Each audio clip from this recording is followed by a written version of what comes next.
Friends, ఇంకా ఈ big boss season 8 లో ఈ రోజు రోహిణి ఎలిమినేట్ అయిపోయింది. ఇంకా ఈ రోజు అయితే విష్ణుప్రియ కూడా ఇంకొక గంటలో ఎలిమినేట్ అయిపోద్ది. ఇంకా దరిద్రం అంతా పోయిందని చెప్పాలి. ఎందుకంటే రోహిణి మాత్రం కరెక్టే అనమాట. రోహిణి మొదటి వారం నుంచి అంటే తను వచ్చినప్పటి నుంచి చాలా బాగా ఆడుతూ వచ్చింది. కానీ రోహిణిలో మైనస్ పాయింట్ అలా ఒకటే ఏంటంటే ఆమె ఇంతవరకు నామినేషన్ లోకి రాలేదన్నమాట. అంటే నామినేషన్ లోకి రాకపోతే ఏమవుతుందంటే జనాలు మర్చిపోతారు. అంటే జనాలు కామెడీ చేసే వాళ్ళని జస్ట్ చూసి ఆదరిస్తారు తప్ప ఇంకా ఓటేయడం అయితే జరగదు అనమాట. ఎందుకు ఈ నామినేషన్ రాకపోవడం వల్ల అయిందనమాట ఇదంతా. కాబట్టి ఇంకా రోహిణి అయితే ఎలిమినేట్ అయిపోవడం గల కారణం ఒకటే అదేంటంటే ఆమె ఇంతవరకు నామినేషన్ లో రాకపోవడమే ఆమె చేసుకున్న మైనస్ పాయింట్లు. ఇంకా విష్ణుప్రియ ఇన్ని రోజుల నుంచి హౌస్ లో ఎలా సర్వే అవుతుందో నాకైతే అర్థం కావట్లేదు అసలు. ఎందుకంటే అసలు ఎలా వేస్తున్నారు విష్ణుప్రియ ఓట్లు ఏం అర్థం కావట్లేదు.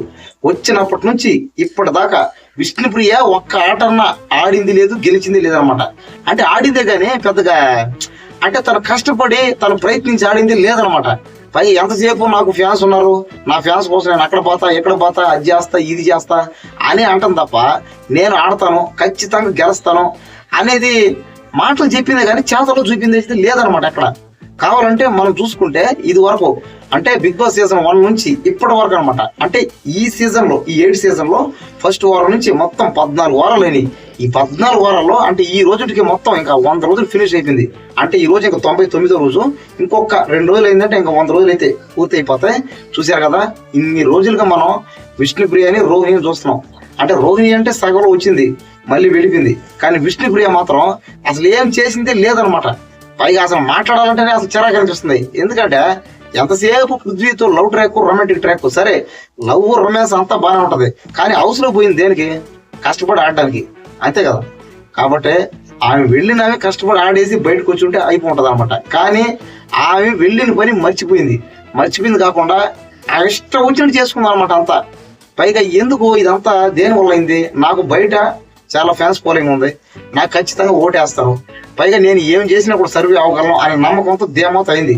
పైగా విష్ణుప్రియకి మొత్తం అర్థమే ఉంటది ఆ హౌస్ లో. ఏంటంటే ఆ హౌస్ లో ఉన్న వాళ్ళందరిలో కల్లా విష్ణుప్రియ నేనే పెద్ద సెలబ్రిటీని, అంటే నన్ను మించి సెలబ్రిటీలు కూడా లేరు అనే మాటలు కూడా అప్పుడప్పుడు వస్తాయన్నమాట. ఆమంతా చేసినంత బాగానే ఉంటది. కానీ ఆమె ఆట ఆడే తీరు మాత్రం ఎక్కడ బాగా అయితే లేదు అసలు. విష్ణుప్రియ ఇన్ని రోజులు ఉందంటే అసలు నమ్మబుద్ధే కావట్లేదు అసలు చాలా మందికి. సరే ఇంక ఈ రోజుతో అయితే దరిద్రం అంతా పోయింది అనమాట. ఎవరిది? విష్ణుప్రియ పోవడం దరిద్రం పోయింది. కానీ రోహిణి ఏంటంటే పాపం ఆమె చాలా బాగా కష్టపడింది. కానీ ఆమె వైల్డ్ కార్డ్ ఎంట్రీ కాబట్టి ఆమె మధ్యలో వచ్చింది కాబట్టి ఇంకా మధ్యలో వచ్చిన వాళ్ళకి కొంచెం స్కోప్ అయితే తగ్గుతుంది. కానీ గౌతమ్కి అయితే పెద్ద స్కోప్ పెరిగింది అనమాట. ఇంక చూద్దాం. ఇక ఇప్పుడు గౌతమ్కి నిఖిల్కి మాత్రమే యుద్ధం భయంకరం జరుగుతుంది. ఎందుకంటే గతంలో చూసుకుంటే మనం పల్లవ్ ప్రశాంత్ కి అమర్దీప్ కి వీళ్ళిద్దరు కూడా భయంకర యుద్ధం అనమాట. అంటే మొదటి వారం నుంచి మొత్తం 15 వారాలు మొత్తం ఈ 100 రోజులు పూర్తయిపోయి 10 రోజులు పూర్తయిన తర్వాత కూడా వాళ్ళిద్దరికి భయంకర యుద్ధం. ఇంకా గౌతమ్కి నిఖిల్ కూడా సేమ్ అదే యుద్ధం అవుతుంది. ఇంకా మనం ఫైనల్ గా పక్కగా క్లారిటీగా చెప్పొచ్చు. ఎవరు అడిగినా చిన్న పిల్లడైనా చెప్పేస్తాడు అనమాట. బిగ్ బాస్ లో విన్నర్ ఎవరంటే 100% నిఖిలే.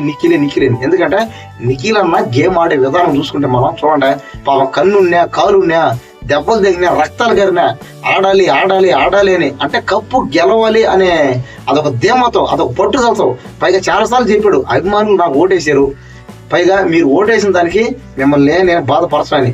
చూశారు కదండి, అది ఎంత కష్టమో చెప్పండి. ఎందుకంటే అన్ని దెబ్బలు తగిన కూడా మళ్ళీ ఆడడం రక్తమైన గారిపోయి అంటే ఆడాలి గెలవాలి ఇలా ఉండాలన్నమాట. అంటే విష్ణుప్రియ చూసి నేర్చుకోవాల్సింది ఇది. ఆ హౌస్ లో ఉండేవాళ్ళని సరే బయట ఉండే సరే బయట కూడా చాలా మంది ఏంటంటే మనం అనుకున్న గోల్ కి రీచ్ అవ్వాలంటే మనం ఏం తగిలినా సరే ఎదురు దెబ్బలు తగులుతూ ఉంటే మనం పోతా ఉండాలి పైకి అంతేగాని ఏదో చిన్న కష్టం వచ్చిందని సమస్య వచ్చిందని ఇంకా మనం వెనకడుగు వేసేస్తే ఇంకా అయితే సాయంత్రం. అదే విధంగా నిఖిల్ అని కూడా చెప్పింది అదే అనమాట. ఏమని ఏదైతే అదైంది, మనం వెళ్ళిన పని చూసుకొని రావాలంతే. పైగా చాలా మంది బయట అంటే రకరకాల పుకార్లు అనమాట. నిఖిల్ అమ్మాయిల జీవితాలతో ఆడుకున్నాడు, పైగా స్టార్టింగ్ నుంచి ఇప్పుడు దాకా ఆ హౌస్ లో ఉన్న అమ్మాయిలందరి మీద కన్నేసాడని. అది కరెక్టే కాదు. ఇది సరే అతనంటే ఇంకా సరే ఇంకా వెంట పడ్డాడు, ఇంకా వెంబడిచ్చాడు, ప్రేమించాడు అనుకున్నాం. మరి పడిపోయిన వాళ్ళే అంతే కదా, వాళ్ళేం చిన్న పిల్లలేం కదగా అమ్మాయిలు, వాళ్ళేం చిన్న పిల్లల. మరి వాళ్ళు ఎందుకు అతనితో మాట్లాడారు? మరి వాళ్ళు ఎందుకు అతనితో బాగా క్లోజ్ అయ్యారు? మరి వాళ్ళు ఎందుకు అతనితో బాగా అదే డీప్ గా మూవ్ అయ్యారు కదా. కాబట్టి అతనేదో గోకాడు కదా, అతనేదో లైన్ వేసాడని నువ్వెందుకు పడ్డావు? అది ఆలోచించాలా. అంతేగాని నువ్వు పడిపోయి నువ్వంతా చేసుకొని పోయమ్మా ఆడేసాడు నాశనం అయిపోయాడు అంటే నీకే మైండ్ లేదు, నేను చిన్నపిల్ల కాబట్టి ఇవన్నీ ఒట్టి పోకరలే, ఇవన్నీ ఒట్టి మాటలపై ఇంకోటి కన్నడ తెలుగు అనే భావన రేపడం అతనికి గౌతమ్ కృష్ణకి వాళ్ళ పిఆర్పీలు అంటే వాళ్ళ కొన్ని ఛానల్స్ సోషల్ మీడియాలో మన గౌతమ్ తెలుగు అని చెప్పడం, నిఖిలు పక్క రాష్ట్రం కూడా చెప్పడం. అసలు ఇంకా పక్క రాష్ట్రం కూడా అయితే మొదటి నుంచి ఎందుకున్నాడు అంతే కదా, మొదటి నుంచి టాప్ ఓటింగ్ ఎలా ఉన్నాడు. మరి ఓటు వేసిన వాళ్ళు తెలుగులే కదా, కన్నడ ఓట్లే ఓటు లేదు కదా. కాబట్టి ఇక్కడ మ్యాటర్ ఏంటంటే ఎన్ని చేసినా సరే ఫైనల్ విన్నర్ అయితే ఇంకా నిఖిల్ అన్న, ఇంకా మనం అది ఫిక్స్ అయిపోయాం, ఇంకా చెప్పించు అనమాట. ఎందుకంటే నిఖిల్ అన్న ఎక్కడ కూడా అభిమానులు కానీ తనకు ఓటు వేసుకున్నాడు కానీ అన్ని చేయడు అనమాట. క్లారిటీ చెప్పాడు, ఖచ్చితంగా కప్పు గెలిచే వస్తాను, ఖచ్చితంగా మనం అందరం ఇక నిఖిల్ అని ఓటు వేద్దాం. ఇక రేపు అయితే నామినేషన్స్ ఉంటాయి, నేను అది కూడా తీసి పెడతాను, పైగా లైవ్ వీడియో కూడా నేను చూసి పెడతాను. పైగా సీజన్ అంటే ఈ బిగ్ బాస్ సీజన్ 8 లో మొదటి వారం నుంచి ఇప్పుడు దాకా ఈ 14 వారాల్లో అన్ని రోజులు ఒకటో రోజు నుంచి ఇంకా రేపు జరిగే 100వ రోజు దాకా అన్ని వీడియోలు వరుసగా పెట్టున్నాను, మీరంతా చూడండి. కాబట్టి చూసి ఇంకా నిఖిల్ అన్నకైతే అందరం ఓటేద్దాం, ఓకేనా. ఇంకా విష్ణుప్రియ కూడా ఎలిమినేట్ అవుతాయి, ఆ వీడియోలు కూడా నేను మాక్సిమం వెళ్ళి తీసే పెడతాను. ఇంకా ఈ బిగ్ బాస్ సీజన్ 8 మీద మీకేమైనా డౌట్ ఉంటే నాకు వెంటనే కామెంట్ చేయండి, నేను వాటిని క్లియర్ చేస్తాను.